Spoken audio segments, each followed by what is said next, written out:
Well, good afternoon, everybody, and thanks so much for joining us here today.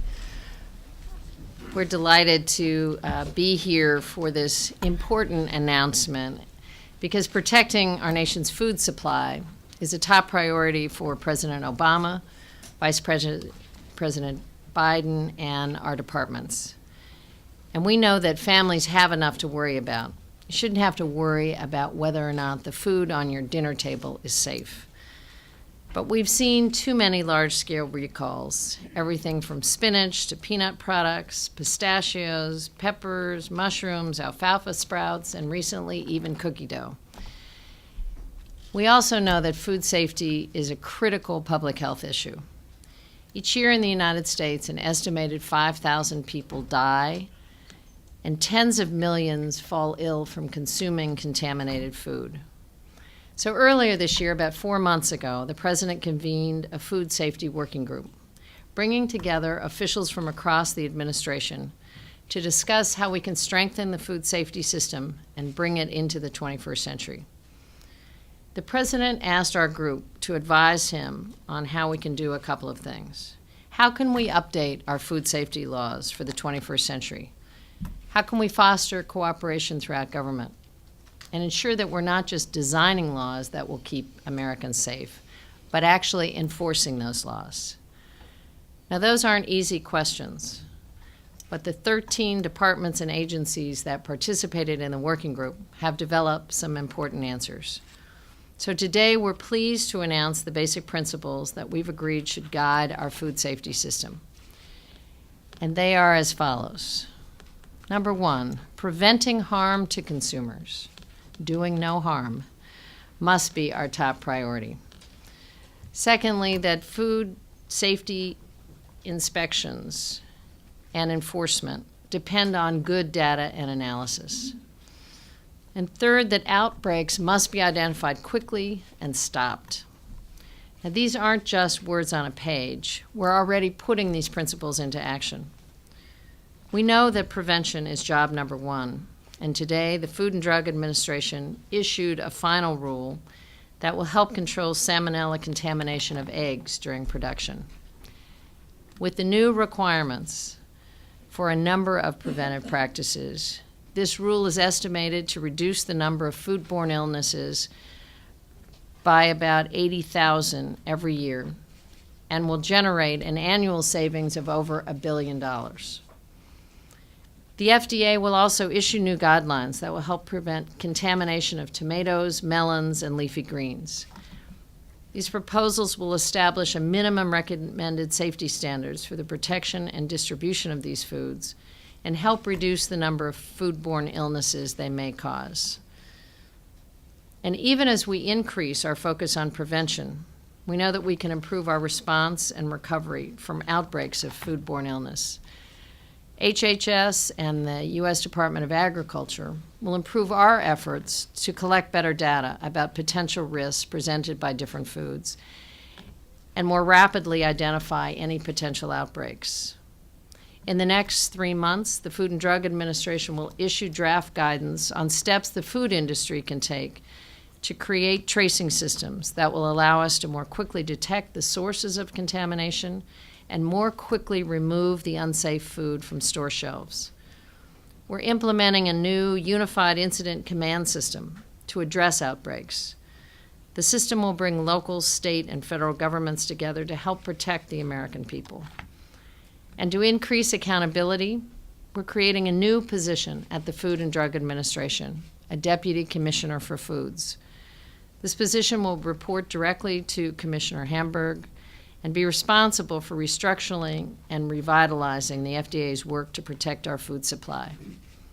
Now, all of these steps are critical, but what matters most is the truly collaborative effort. Our departments and the entire federal government have long been working together to protect our food supply. But today, the Department of Health and Human Services and the Department of Agriculture have never worked together as intensely and cooperatively as we're working now, thanks to Secretary Vilsack.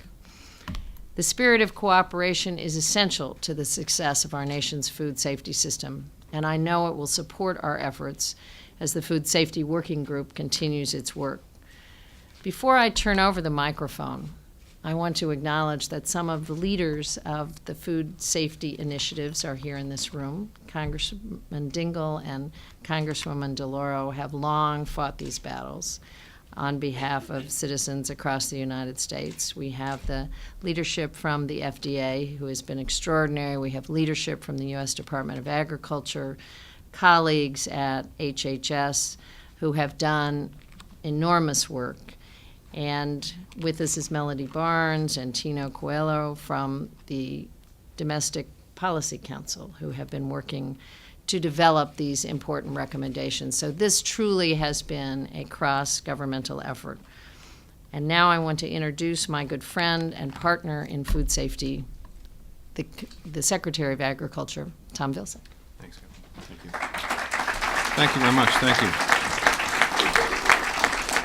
Mr. Vice President and Secretary Sebelius, thank you for your leadership on this. It is fairly clear that we would not be here today were it not for the dedicated leadership of Secretary Sebelius and her dedicated staff at HHS. And I also want to acknowledge the members of the working group who are here, who have devoted a great deal of time to getting us to this point. As the Secretary indicated, President Obama established this working group, and he really charged us with the responsibility of working collaboratively to come up with a more improved U.S. food safety system. And as the Secretary suggested, there were three basic driving principles that drove our work and now will drive our work from this point forward: prioritizing prevention, strengthening surveillance and enforcement, and improving response and recovery. Within each of those, I want to talk very briefly about USDA's role and steps that we're going to take today and steps that we'll take over the course of the next several months to follow through on those three core principles. First of all, we also appreciate the need for cutting salmonella risk in poultry products. And so by the end of this year, the Food Safety and Inspection System and Service will develop new standards to reduce the prevalence of salmonella in turkeys and poultry. The agency will also establish a salmonella verification program with the goal of having 90% of our poultry establishments in this country meeting the new standards by the end of 2010. In the area of surveillance and enforcement, we're looking forward to reducing the threat of E. coli. As I celebrated my 4th of July weekend, I couldn't help but think of the barbecue pits that were being used in my home state of Iowa, cooking hamburgers and cooking chicken, and the question whether or not we were doing everything we could do to make sure that families were protected. Well, we know that E. coli affects and impacts over 70,000 Americans each year. And so today we are announcing FSIS's efforts to improve enforcement in beef facilities across the country. We will be issuing improved instructions to workforces in these beef facilities to verify that establishments are handling beef and are acting to reduce the presence of E. coli. We will also increase our sampling to ensure that we're locating this pathogen, focusing largely on the components that go into making ground beef. We're also going to build a national tracking and response system working with HHS and others. We want the capacity to be able to rapidly trace back to the source of a foodborne illness should one strike, in order to protect consumers and their families. We, as the Secretary indicated, are going to create a unified incident command system, and within 90 days, federal agencies will implement this new incident command system to address outbreaks of foodborne illness. This approach is designed to link all relevant agencies as well as state and local governments more effectively to facilitate communication and decision-making in the face of an emergency. Within 12 months, we will also significantly improve our collaboration with state public health departments through adding additional hires and expanded outreach. And one thing that I'm excited about is the capacity of using new technologies to communicate critical food safety information by creating an improved individual alert system. The federal government will enhance the www.foodsafety.gov website to better communicate information to the public and improve overall our alert system to individuals, allowing consumers to receive alerts and food safety information as quickly as possible. The first stage of this new improved communication system will be ready in 90 days. We also recognize that the Food Safety Working Group's work is not completed, and we look forward to working with the Food Safety Group to continue better coordination among federal agencies. I look forward to working with Kathleen Sebelius in the near future to continue our work, to continue looking for strengthened opportunities. And finally, to the members of Congress who are here, we know that our work must complement your work, and we look forward to working with you as you address, through legislative efforts, increased safety and consumer awareness. I now have the responsibility of introducing someone who doesn't really need an introduction. Just simply, Mr. Vice President, my way of introduction is to thank you for taking your time on the 4th of July, traveling a great distance to see the men and women who are serving us in uniform, including your son, so that they knew that people in the highest offices of this country care deeply about the service that they're providing, which is enabling the rest of us to enjoy a happy Fourth. So, Mr. Vice President, thank you.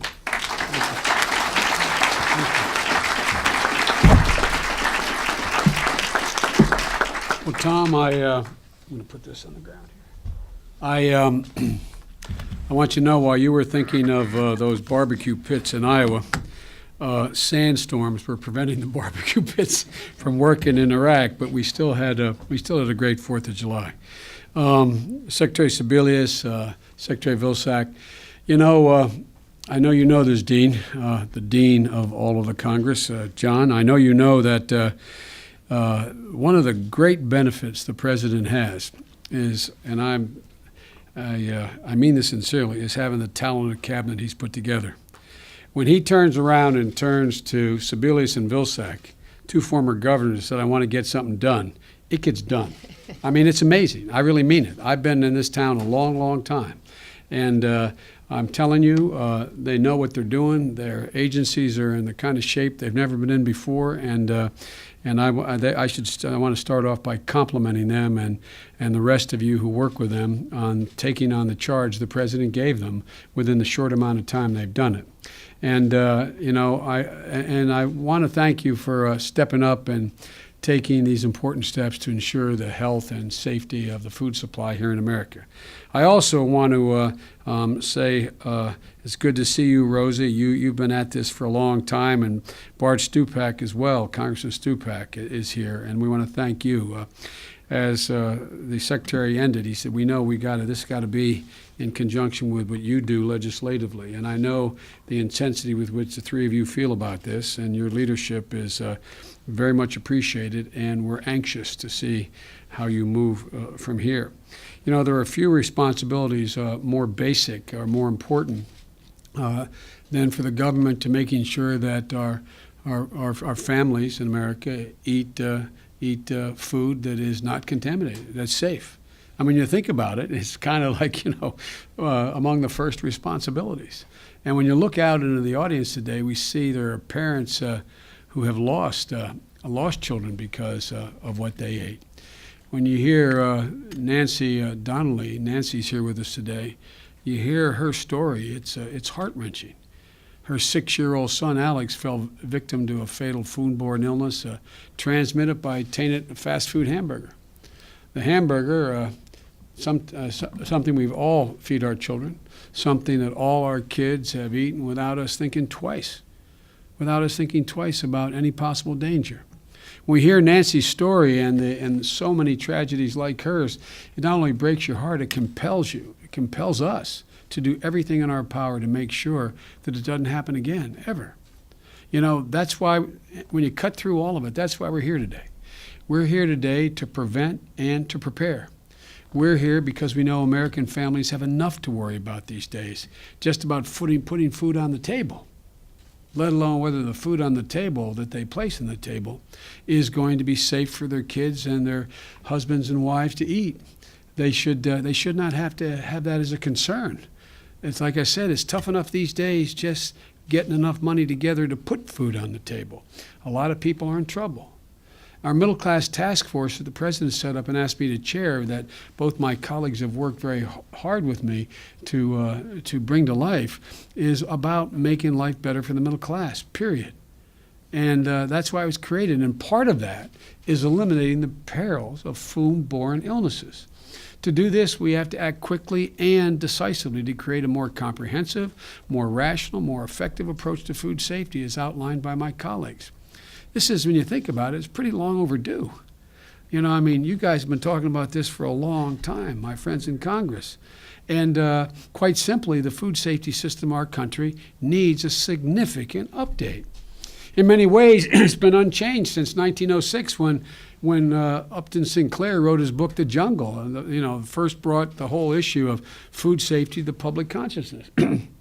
Well, the law hadn't changed dramatically since then. Our world has changed dramatically since then. Certainly we want to strengthen American agriculture, but the truth is that it's not unusual for us to snack on vegetables from South America and turn and pick up some fruit from the South Pacific and then go to have a dinner from beef from Brazil, and the list goes on and on and on. That's not a complaint about trade, but it's a recognition the world has changed since 1906 and the 20s and 30s and 40s. More than ever before, much of our food comes to us prepackaged in vending machines, frozen meals, snacks, and school lunch programs, processed in central facilities, sent all over the country, actually all over the world, and assembled from ingredients from all over the world. At the time when we need clarity in ensuring food safety, we instead have outdated laws and priorities across dozens of federal agencies involved in overseeing food safety in this country. Our inspectors and scientists lack sufficient resources. They don't have nearly enough coordination, and that needs to change. That's why President Obama established the Food Safety Working Group that you heard my colleagues talk about. Our goal is to overhaul the system so that we can get better at both stopping food safety problems before they happen, and almost equally as important, moving quickly, much more quickly, to deal with them when they do. The focus on prevention is to have a completely different emphasis than we've had in the past. In the past, we've focused on better reactions to food safety problems when they occur. We're putting a lot more focus now on the prevention side. We want to make our new priority preventing those things from happening in the first place. And if they do happen, we want to make sure there's a tracking program in place that lets us move quickly to figure out where the problem emanated from and how to put a stop to it immediately. For example, as tragic as it is when someone gets sick from food, the tragedy is compounded when it is known that the food is contaminated, but word didn't get out to everyone that purchased that food. That's why the FDA and the Food Safety and Inspection Service are strengthening what's called TrackBack, so that the contaminated food supply is identified quickly and removed from the shelves quickly, and people can get quick information about the problem. And we're also announcing today more thorough inspection to prevent E. coli and other pathogens at facilities of beef handlers, salmonella rules to prevent contamination in the egg industry, the development of a new FDA guidance to prevent E. coli contamination of leafy greens and melons and tomatoes, and new priorities and new positions created at the FDA and the Food Safety Inspection Service to centralize key food safety functions and to help Food Safety Working Group improve the coordination across the entirety of the federal government.